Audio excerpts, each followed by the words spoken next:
In Adelaide, we keep on referring to what's called the MATS plan, the Metropolitan Area Transport Study, published in 1962.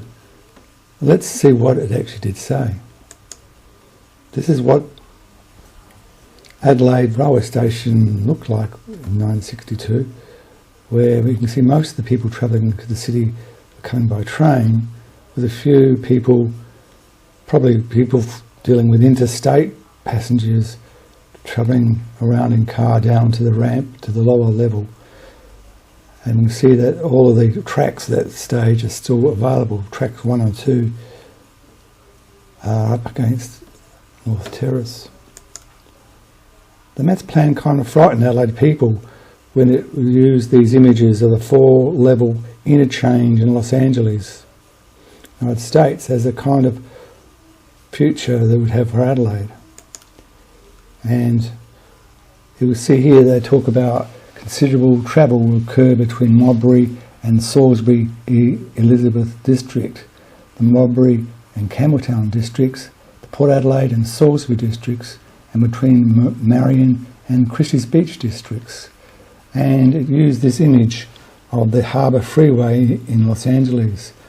This runs from the central CBD of Los Angeles to Long Beach, which is their port, similar to the Port Road.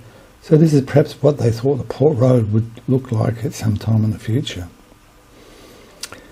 They also envisaged fast transport within the city using something like this, elevated railway lines or tram lines between parts of the city of Adelaide. And when it came to buses, this is what they envisaged a bus station would look like, with the elevated railway and the multi-level highway and flyovers. So this is a construction program in 2 stages from 1961 to 1971 with the solid lines, and the second stage from 71 to 81 in dash lines. For the roadways, the freeways, the line thickness indicates the number of lanes they expect in the freeway.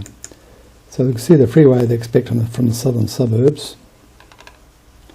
And here in Adelaide Hills, from Crafers to Bridgewater and beyond to Mount Barker as a freeway, but there's no mention of actually coming down the Hills Face zone, but the freeway would start at Crafers. You can see here, coming back to the southern suburbs, you'll see the freeway is coming around near where now the Bedford Park Medical Centre and Flinders Medical Centre located. And we'll notice that the freeway actually doesn't travel on South Road or Marion Road. It's actually coming up here alongside the racetrack at Morphettville. And this is the racetrack at Morphettville as it is now. And this is the Glenelg tram line. And over here, there's another tram line which didn't get converted. It's actually a railway line. So we go back in time, they were proposing that this line, which is in solid, their proposal was actually the North Terrace to Glenelg Railway, which was open in 1880, and in the 1920s it was going to be converted from a railway line which is broad gauge to standard gauge, and to be electrified and to carry trams. At this point the railway line actually ran to the North Terrace railway station. At the same time, in the 1929s, they were attempting to convert this other railway line, which came from an earlier time in 1873, the South Terrace to Glenelg Railway. And they again were converting the railway, which was broad gauge, to standard gauge and electrifying it. But the financial crash of 1929 meant they had to decide to only build one of those conversions, so this southern one was completed, but the northern one was abandoned. The MATS plan was proposing to use that right-of-way to Richmond Road, and then along Richmond Road come to Greenhill Road. Later on, they're proposing in this plan that the tram line from Glenelg to the city would be abandoned, and instead they would build busways for the passengers to get to the city and other locations, and that the right-of-way would become a freeway. So the freeway would run from Morfordville to Goodwood and then would go above the existing railway line to an intersection here at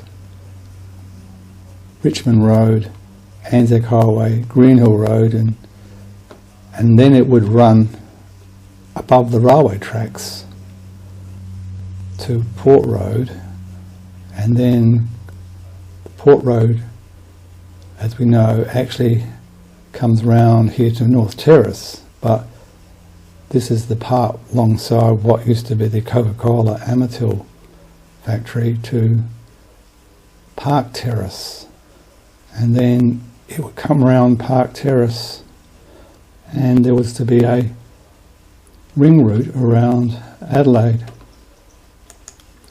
And this is what the ring route proposal looked like. So the freeway was to come in from Richmond Road to this intersection with Greenhill Road and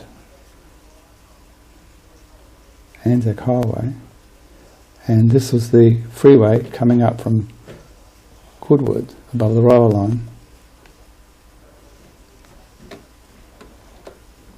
And so we've got a complex of roads and flyovers being built around the CBD of Adelaide. Interestingly, the plan was that the freeway from Morfordville was to be one way, using this limb to Greenhill Road, and vehicles coming out of the city would use a one-way freeway. So we'd have two one-way freeways taking vehicles from the southern suburbs into the city using the northern arm, and coming out using the southern arm. Because this would occur in two stages, the initial road would be a two-way road, but the final version would be a system of two separate one-way roads. Now if we look more closely at what's going to happen here in the southern part of the CBD, we'll see that Greenhill Road was envisaged as encroaching across onto the Adelaide Parklands with a freeway which would have flyovers over these existing roads. And the other proposal was that because the tram line from the Glenelg to the city was to be removed, the other proposal was that the railway line would, instead of coming around via what is now the Adelaide Parklands railway station, in fact there'd be a junction, and that the railway line would run along the Glenelg tram line, because the trams no longer be running there, and that the railway line from Greenhill Road, Peacock Road, would then presumably go, it was going to go into a tunnel and go underneath King William Street and curve around and create a loop into the Adelaide railway station, and so trains could come in and out, and Adelaide railway station would cease to be a terminal station and would have a balloon loop where the trains could come quickly, deposit their passengers and then move on. A very useful idea. So we'll go back then to Keswick. What we'd then have is the freeway running here along the railway line and avoiding the cemetery here, and it implies a multi-level flyovers, and probably it looks like a 3 or 4 level flyovers would be occurring here at this point. And we can also see that we're going to have multi-level here of on and off ramps from the freeway and a railway line running underneath Peacock Road here. If we go around the city, then we'll see at each of the major roads we have these multi-level flyovers. This is the proposal for the freeway coming alongside or above the railway line, and here is the new Royal Adelaide Hospital, just here, and this is the Adelaide Jail, and again we have a complex of flyovers, and then we come to Bowden, Port Road, and as we saw they were proposing to run a freeway down the centre of the Port Road with access roads on the side, and again there's a multi-level flyover. We then come to Ovingham, and this is the Ovingham railway station.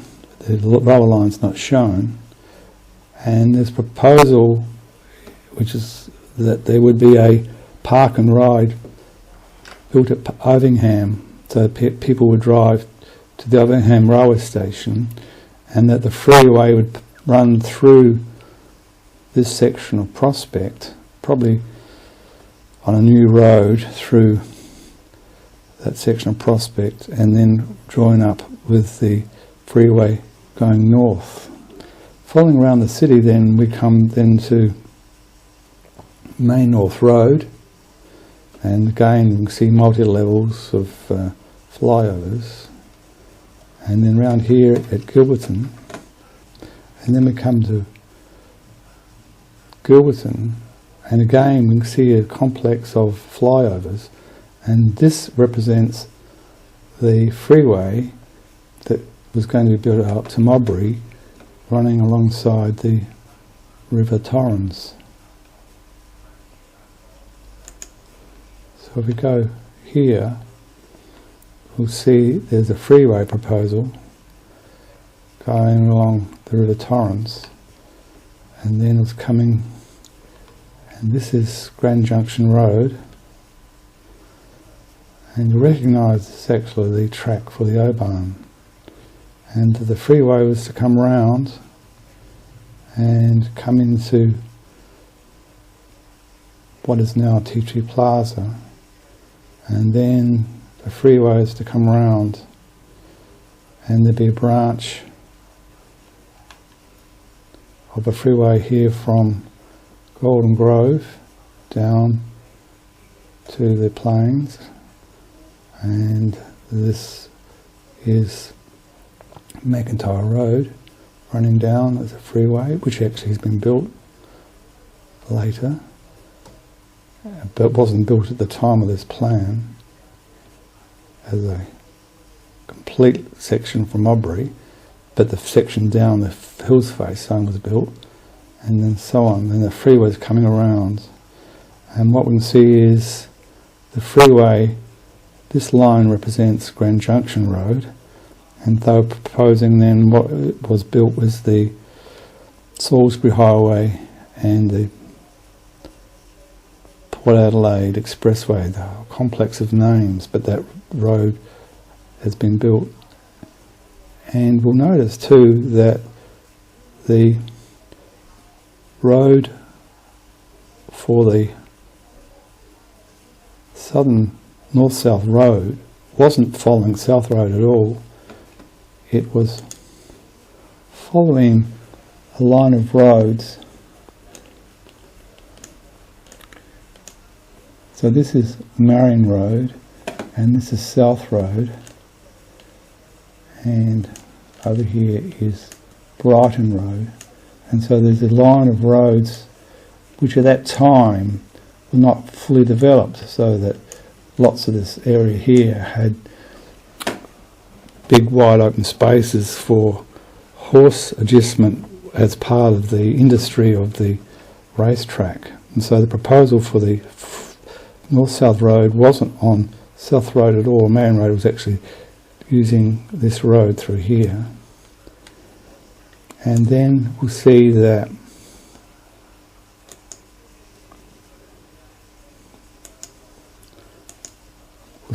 the north-south road continues not on either of the major roads but a minor road,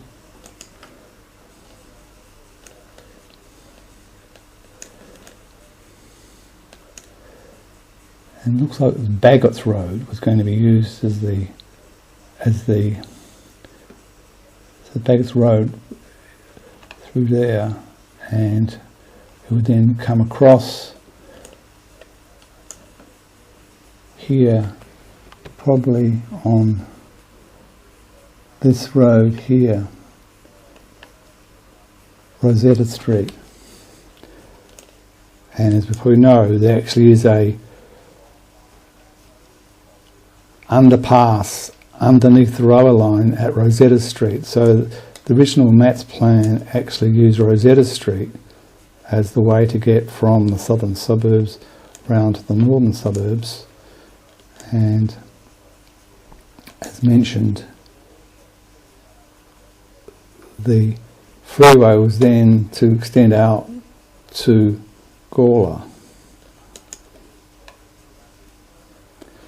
So this is probably Rosetta Street, and then it was continuing through what was the sewage farm, which has been relocated.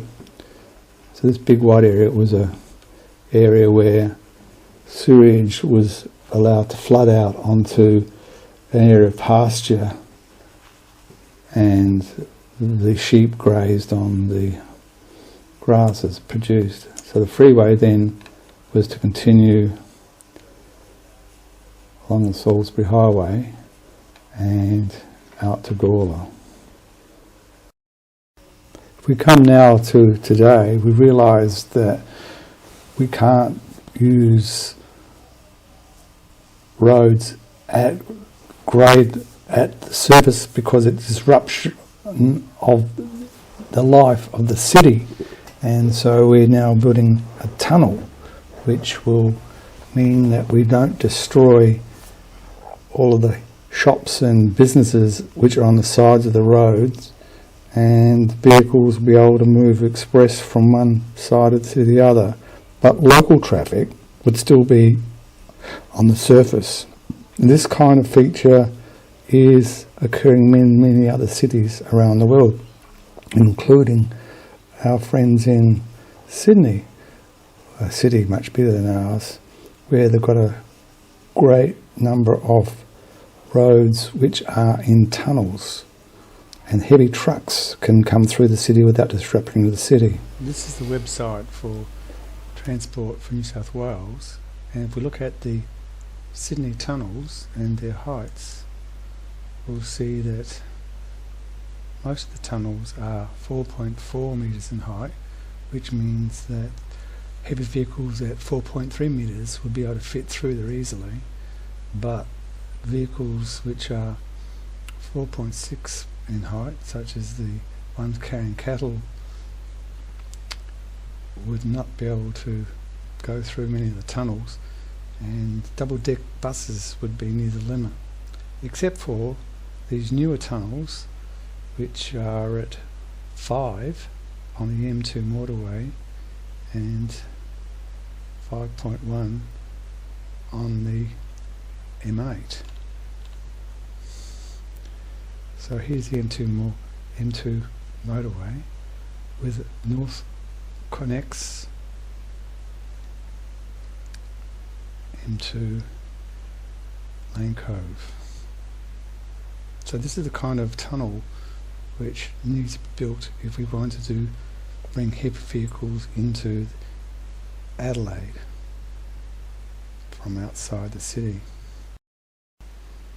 The Australian governments have created the National Heavy Vehicle Regulator to work out laws to apply to all vehicles in Australia,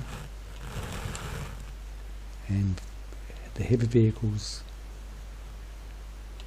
are to be no wider than 2.5 metres, except where you've got certain permanent features where the maximum is 2.55 metres. But the important was the height. The height of a heavy vehicle is to be no more than 4.3 metres, unless it's going to be carrying cattle and so on at 4.6,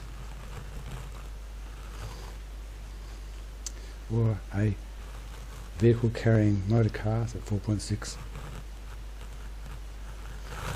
and double-decker buses are to be no more than 4.4 metres height. This is the 2020 news report about the North Connects tunnel in Sydney, New South Wales, which is taking 5,000 trucks off the road along Pennant Hill Road. And we'll see that what they're doing is that the Connects Road, which cost $3 billion and 6 years to build, is going to ease traffic congestion largely by removing all these trucks off the road. And the way they'll do that is, if trucks avoid using the toll road, will be fined $194 for dodging the tunnels, and they're going to have overhead detectors checking if any trucks are not using the road. And they expect to have 5,000 trucks a day taken off the above ground roadways and running through this tunnel. This is Pete the truckie talking about his experience in driving on this new tunnel in Sydney, and you can see that his rig is very large. It's got a sleeping area and kitchen as part of his rig, and in a minute he's going to say, wow, this is the truck I'm going to use, and here we go down into the tunnel. We could be using this to get trucks to move from the Adelaide Hills Murray Bridge without causing all the disruptions in the eastern suburbs of Adelaide and western suburbs of Adelaide and northern suburbs of Adelaide, by using more tunnels inside the Metropolitan Area of Adelaide. Safety is a critical feature that must occur in a tunnel. One of these is vision. So here in Norway, the Ladle Tunnel between Oslo and Bergen, the tunnel lighting gradates so that it's night vision for most of the tunnel, except where important locations are occurring, where there's, say, a layover where a truck can pull over to one side. And the other feature is trucks need to be able to go around. This is a layover, you can see to one side there, and in a minute we'll see there are 3 roundabouts where the trucks can go around and turn and change their direction if they wish to, or pull over to one side and have a rest, or inside the tunnel. And the other thing is this tunnel actually uses horizontal ventilation and actually has air purifiers. So it just doesn't blow air through the system, it actually removes the noxious, dangerous gases and leaves the other gases alone. So it's a much more elegant, simpler way of ventilating of the tunnel. And we'll see this is actually a layover where the trucks can pull to one side while other vehicles go through. And we can see there that people have stopped as the big vehicle, as a truck carrying other motor vehicles goes through. So this is how tunnels can be safe, well ventilated, and a pleasant place to drive.